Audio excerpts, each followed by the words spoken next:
The 2023 season is fast approaching, but everyone is interested in the current state of relations between FIA and F1.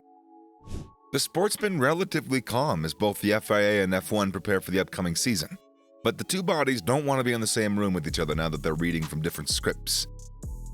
Why is F1 furious at the FIA? How will this feud affect the sport? And what consequences are the FIA going to face? Let's find out. To begin, the FIA has made a harsh move towards the drivers expressing themselves in the sport. A new article has been introduced in the International Sporting Code for the 2023 season onward, and it states, "All drivers will be deemed to have committed a breach of rules if they show the general making and display of political, religious, or personal statements or comments, notably in violation of the general principle of neutrality promoted by the FIA under its statutes. Unless previously approved in writing by the FIA for international competitions or by the relevant ASN for national competitions within their jurisdiction." This new article restricts the freedom of expression of F1 drivers on the grid. So why was this article introduced by the FIA? Over the last few years, F1 drivers have expressed their personal opinions on a wide range of topics concerning global events. Lewis Hamilton and Sebastian Vettel, two of F1's most prominent figures in recent years, they've been outspoken advocates for social justice. In 2020, the two led a Black Lives Matter campaign.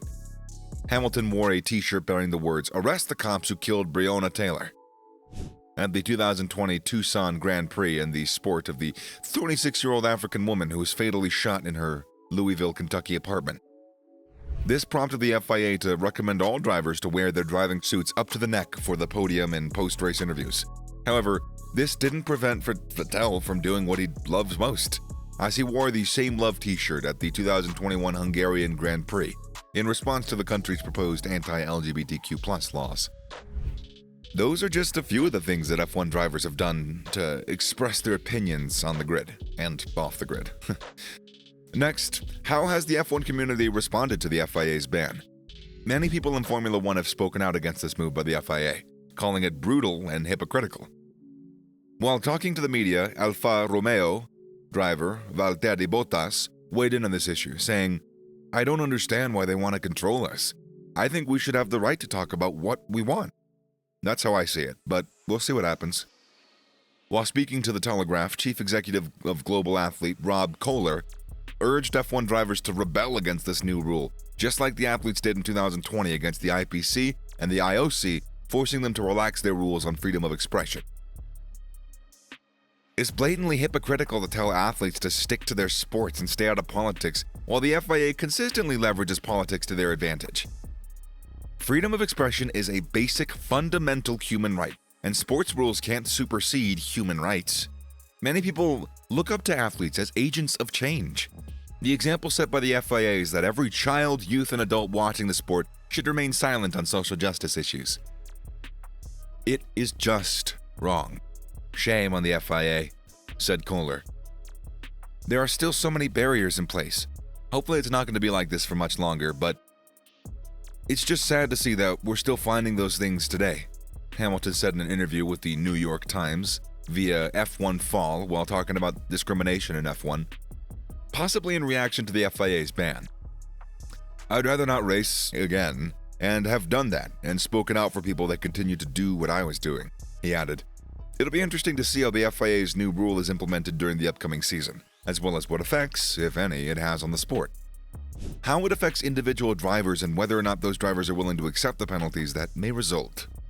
Moving on, Liberty Media has rejected a $20 billion bid by Saudi Arabia's sovereign wealth fund to buy Formula One.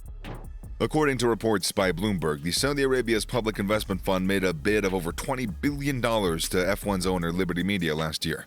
This valuation of Formula One also included debts. However, it was reported that the deal failed to materialize while still in its early stages, as Liberty Media had no intention of selling F1. The Saudi Arabian Public Investments Fund is among the largest sovereign wealth funds in the world, with an estimated worth of $620 billion. They are the majority shareholders of Newcastle Football Club in the English Premier League.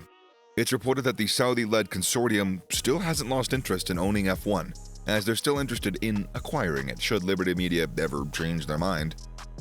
Liberty Media purchased Formula One from its parent company, Delta Topco, in 2017 for $4.4 billion. Delta Topco was a Jersey-based company with a lot of investors like CVC Capital Partners, who had 35.5% of the shares. Bernie Ecclestone and Waddell and Reed, part of the Delta Topco group. The FIA approved Liberty Media's purchase because it was based on the terms of an existing 100-year lease that's granted F1's holding company by the rights to commercialize F1 from the governing body.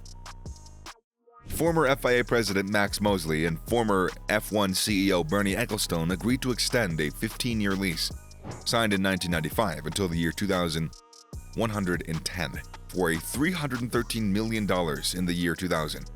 Following that, the FIA is in hot water over tweets speaking out against F1's $20 billion valuation. On the 23rd of February, the FIA President Mohammed Ben Sulayem tweeted 3 tweets regarding the valuation of F1 at $20 billion. The first tweet read, "As the custodians of motorsport, the FIA, as a non-profit organization, is cautious about alleged inflated price tags of $20 billion being put on F1.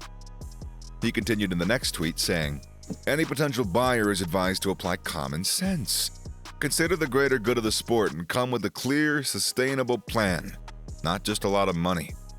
He finished off with a third tweet stating, "It is our duty to consider what the future impact will be for promoters in terms of increased hosting fees and other commercial costs and any adverse impact that it could have on fans."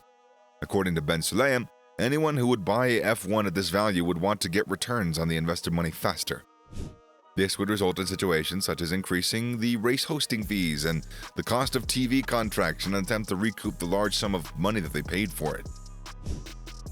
This could have an impact on race ticket prices, making them high and thus affecting the fans, as some may not be able to attend races. Well, when you look at Ben Sulayem's opinion on this angle, you'll conclude that he's got the best interest for the sport at heart. Guaranteed.